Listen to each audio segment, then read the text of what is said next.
Hey fam, welcome back. Tisha here, back for another Welcome to Plathville recap. This is season 3, episode 5. You were the one that changed. My thoughts on this episode. I can't help but feel sad that Ethan and Olivia don't seem to understand that a lot of what they're facing is because they got married at a time where they were not only significantly young in age, but also in their mentality. Like, there are people who are young who can get married who I feel like are mature and who know themselves and have managed to have successful relationships as they transitioned in age. And then there are people that we're seeing, which is Olivia and Ethan. And it's clear that the two of them do not know who they are.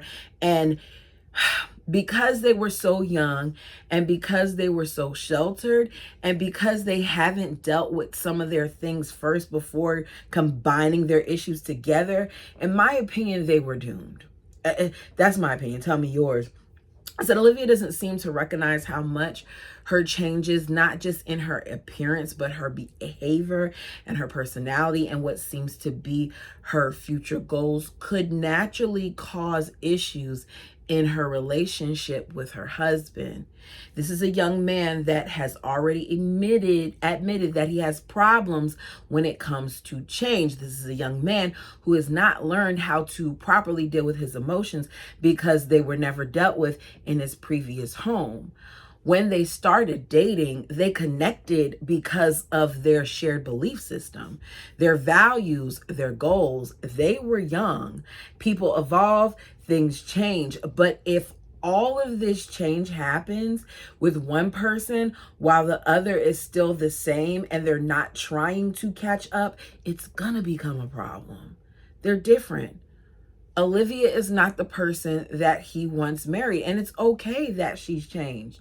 But if it's things that fundamentally are different with them, then it's not going to work. And based on what we know now, it's a lot deeper than just some earrings and some tattoos. I think that he isn't just trying to process it, but I think that he's mad about it. Love isn't always enough. You have to put in the work. And I'm not quite sure if these two were truly ever in love. Y'all tell me what you think. Do you guys think that they were in love? Put it down below. So do me a favor, hit the like button as we jump into the episode. So we begin with Max and Lydia.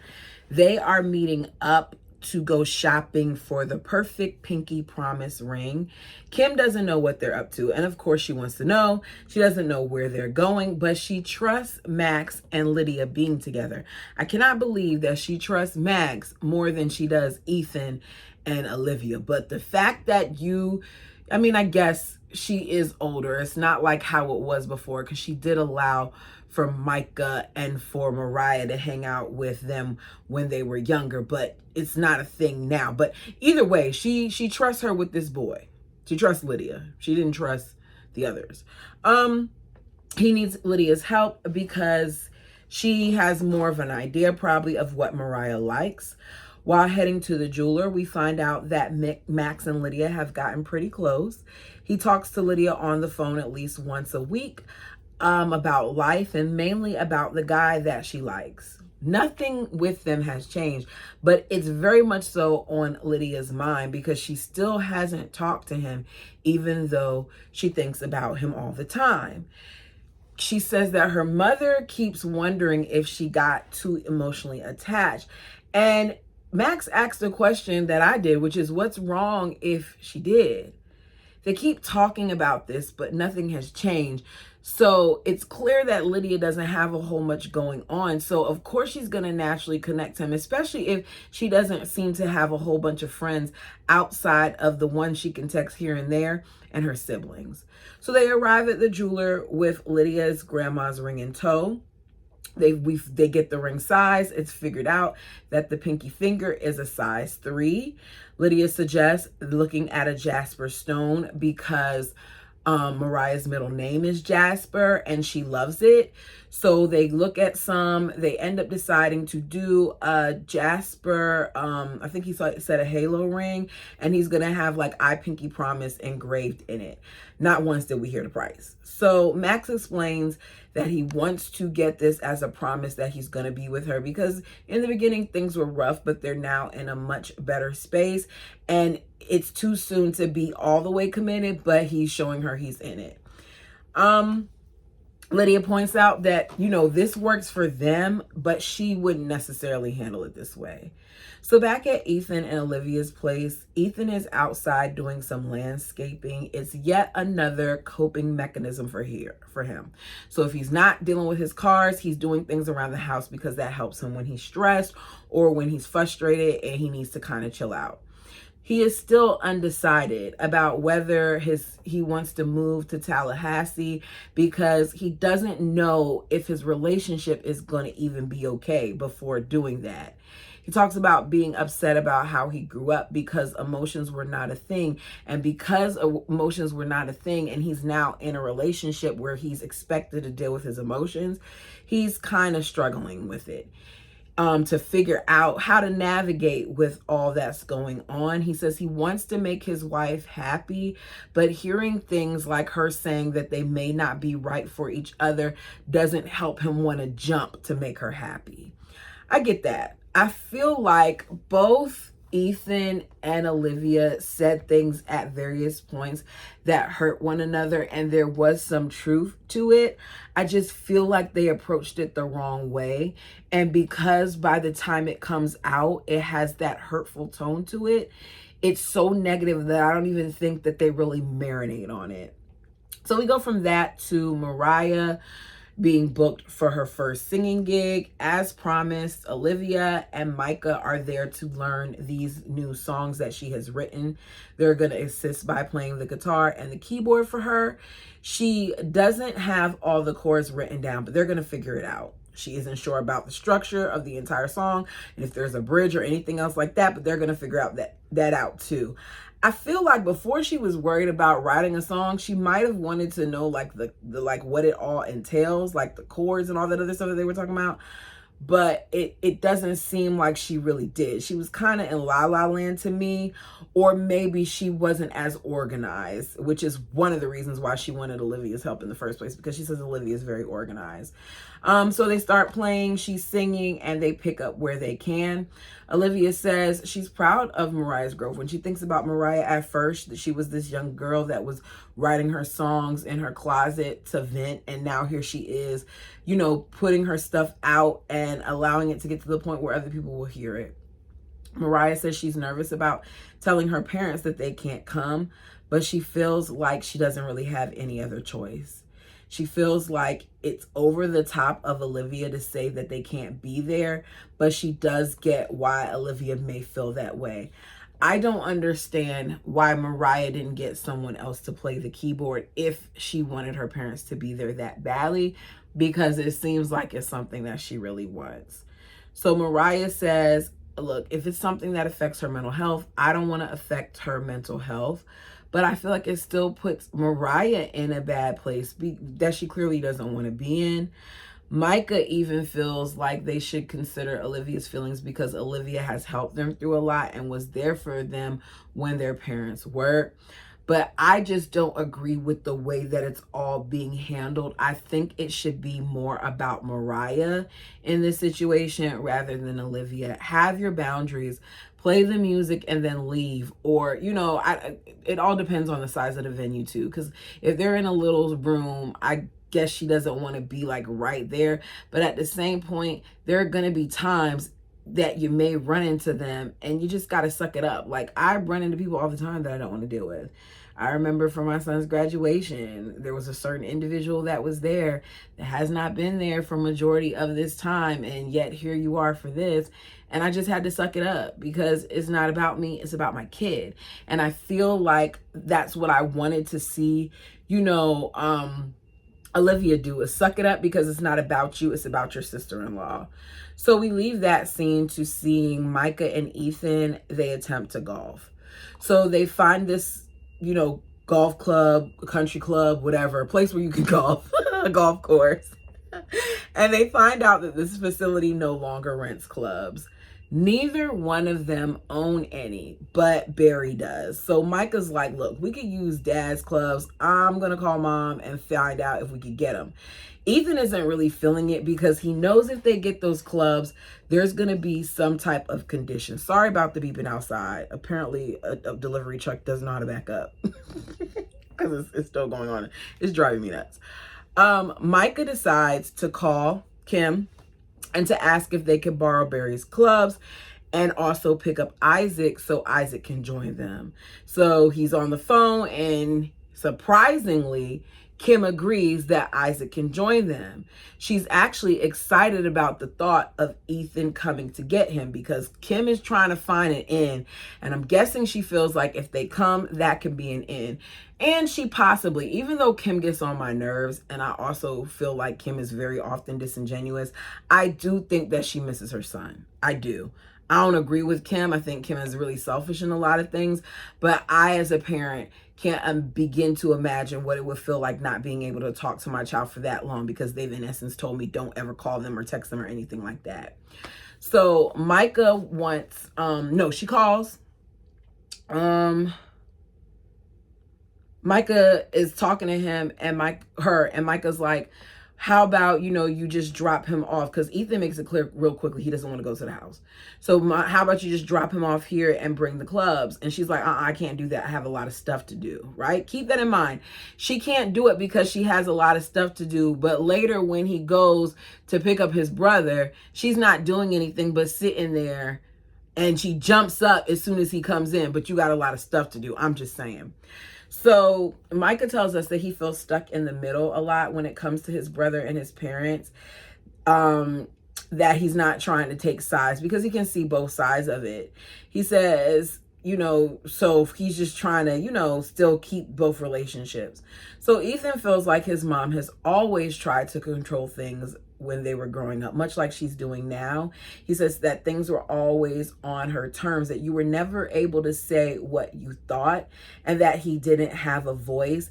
I'm not negating what he's saying because I feel like it's very valid. I also feel like there are a lot of other people who can probably relate to him in that. I know that when I was a child, I was often told that I didn't need to speak, or if I did say certain things, it was seen as me being rude versus me trying to express myself. And I can see how that would be frustrating, especially on the level that he's speaking of, because it didn't seem like he had any type of outlet, because it's not like he was out and he could vent about it to friends or anything else like that. His friends were his parents, not his parents, his siblings.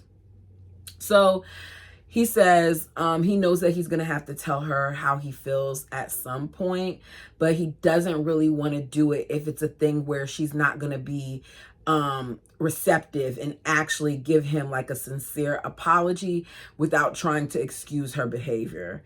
He doesn't like the idea, but he does want to see his brother. When they're heading that way, I was like, nah, this is too easy. Something is going to happen. And it kind of does because Kim gives her terms. They're en route because Ethan's like, did you call her back to let her know that we're going to come and get him? And he's like, oh, yeah. So they're en route. And Kim's like, okay, that's fine. You can come and get him. He's ready. But you got to pick him up from the front door. And Michael's like, I don't know. She's like, no, don't worry. We're going to stay. We're going to stay in the house.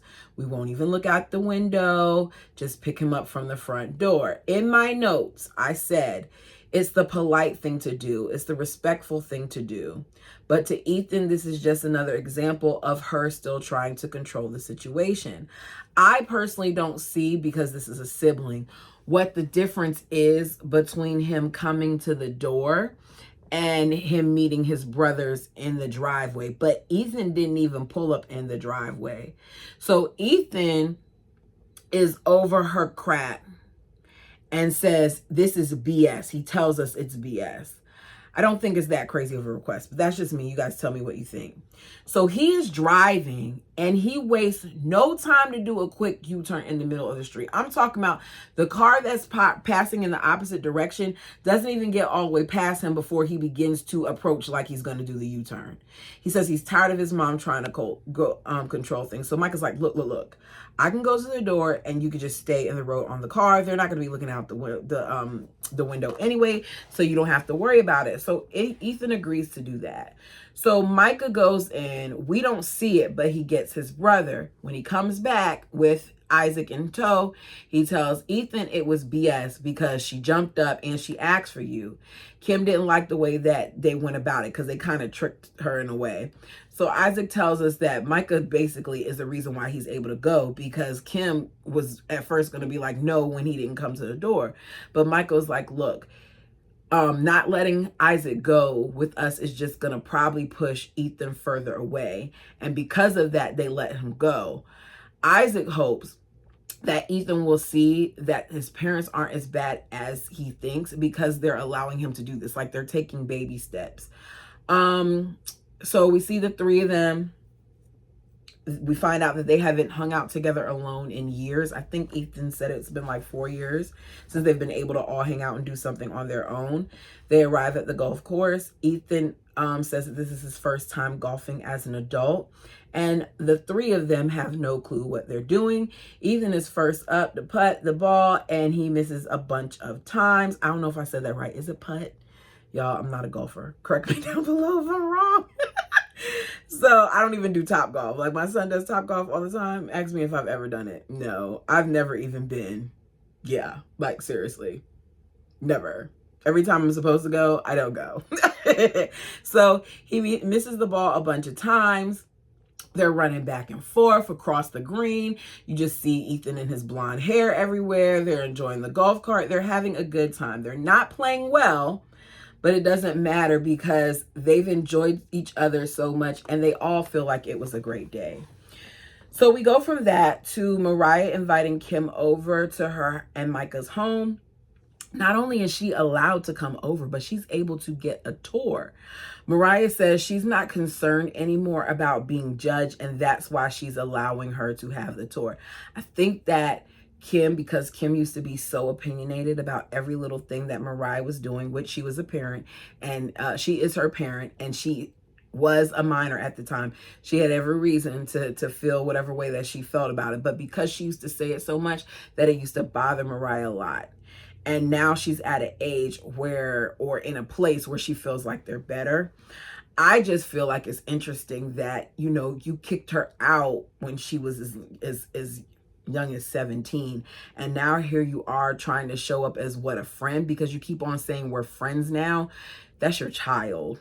I mean, I may think differently of it if she was a little bit older, like in her 20s, but is the girl even 18? She might be 18. I can't remember, but like, there's still a lot there. Y'all aren't friends. She can't come to you and tell you anything. Y'all aren't like that, in my opinion. She brings over some groceries. She speaks on how Mariah has let go of the bitterness she's had towards them and wants to move on and be friends. It's always the bitterness, the bitterness, the bitterness. And I just hate that word because I feel like you're saying that she's bitter negates the true thing with it, which is that you guys were flawed as parents, that you all messed up, that you all hurt these kids, that you all damaged them emotionally and other things. And then you want to negate it by calling it bitterness when it's not bitterness. Bitterness, they should have treated you way differently. I've seen bitter. They were hurt and they were trying to protect themselves, but they keep calling it bitterness. So they catch up and all the things, on all the things that she has going on, like work and school and home. And her baby, she says, Max. And her mom's like, your baby? Are you pregnant? And Mariah confirms that she is not with child. Kim, all you're going to have to do, because what you really want to ask her if she's doing the hokey pokey, is watch the episode that was before this, and you'll see that she is on birth control. So Even if she were doing something, she's taking precautions to try to avoid that, right? But they laugh about it. Mariah doesn't get offended by it or anything like that, which is good. They both feel like they're in a much better place. Kim then asks about the music. Mariah informs her mom that she does have a band and that she has some players. So it's her, Micah, and a piano player. I said in all caps, I mean, why not just shout that it's Olivia? Because the way that you purposely didn't say the piano player's name is, of course, going to make your nosy mama wonder and notice that you didn't say a person. Kim asks if there's a gig yet because they will come. And then she tells us, like, you know, or she even says it to her, like, moms know. In other words, like, I know that the other person is Olivia and you're just not saying it. Mariah tells us that she's just trying to avoid it. She feels torn about telling them that they can't come. So we leave that and we get back to Ethan and Olivia's.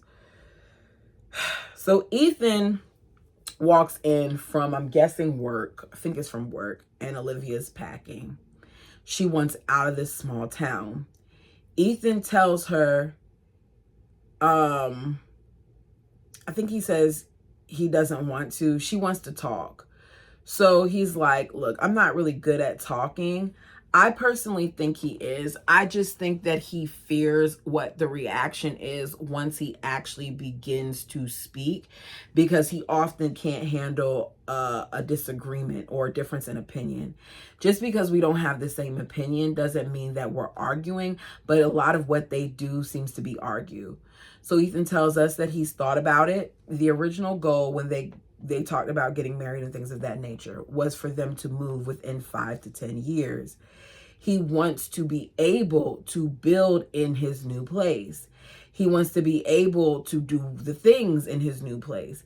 And it just all feels weird to him that with what she's suggesting, that's not going to be able to happen. He doesn't want to move, and he feels like it's going to be very different for him. He cannot see himself ever, his words, ever being happy in a big city. She wants 1 year to figure out where they can settle down. I don't feel like 1 year in Tallahassee will make him want to settle down there. I think that they should have kind of visited various areas before they set on that. But I guess because it's so close and it's far enough away to make her feel like she's somewhere else, as she stated later on, that's why they keep saying Tallahassee. She feels like they got thrown into this, that it feels like Ethan makes it a big deal when it's not. And for once, he doesn't storm off. He actually speaks his case. He said if it's about anything else with her when it comes to this move, more than anything, he thinks it's about just getting away from his parents, which is why he suggests living in a smaller city that's like 30 minutes from his job. Doesn't have to be, you know, where they're at in Cairo. She does not want that. She says she wants the city life. She wants more people, more ideas, and more stimulation. Tallahassee to her is a compromise because she wants to be in an even bigger city than that. Ethan hears this and Ethan's like, oh, okay, so you want an even bigger city than that? So who's to say that once you get that, a year from now, you're not even going to want something even bigger, or a few years from now, you're not going to want something even bigger? And he just feels like she's not ever going to be satisfied. At least that's the way it's giving in his response. He says, as long as I'm with you, it's basically coming off like I can't be in the environment that I like, which is a small town without a whole bunch of people all over the place. And she's looking at him because it's true. She wants big city. He says, you are the one that completely changed. You changed completely. I have to make all these changes to accommodate you. She tells us that hearing him say this, because she had a feeling that's how he was feeling, but hearing him say it's unrealistic not to change, and it hurts her. As I said, it's clear this wasn't the plan. This is not just about Kim, though. This is about their beliefs. They don't feel the same way about where they want to be and the lifestyle that they want. It's one of the things that I've spoken about. My son is now 18. He's in college. He's in a local college. He's still at home. And I remember at one point, my man and I were talking about this because he has a daughter that is a much younger age, and he has two sons that have already, finished college or gone on to their, workforce. With that being said, one of the things is because his daughter's mom and him split custody. So it's 50-50 custody. He has his daughter 1 week. She has their daughter the other. Moving is not an option.